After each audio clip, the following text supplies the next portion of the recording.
Welcome to Kenton Teaches. Enjoy the video. In this video, I will explain how to play Freedom Fighters. To begin, your primary goal is to free New York City from the invading forces. You'll control Christopher Stone, a plumber turned resistance leader. Start by familiarizing yourself with the basic controls for movement, aiming, and shooting. Remember to use cover frequently. It's crucial for survival and tactical positioning against enemy squads. Getting comfortable with these fundamentals will set you up for success. A key aspect of Freedom Fighters is leading your own squad. You can recruit up to 12 resistance members to fight alongside you. Learning to issue commands is vital for tactical success. Use the follow command to keep your team close, especially when moving through dangerous areas.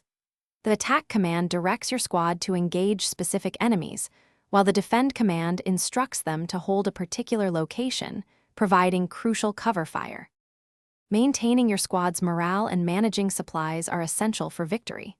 High morale keeps your fighters effective, so try to minimize casualties. Capturing enemy bases earns you supply points, which are incredibly valuable.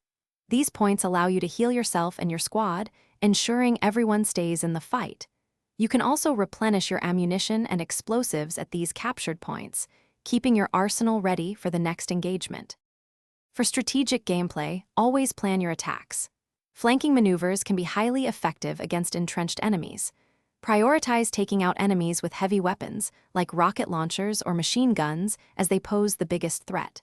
Explore every corner of the levels. You might find hidden health packs, ammunition, or alternative routes.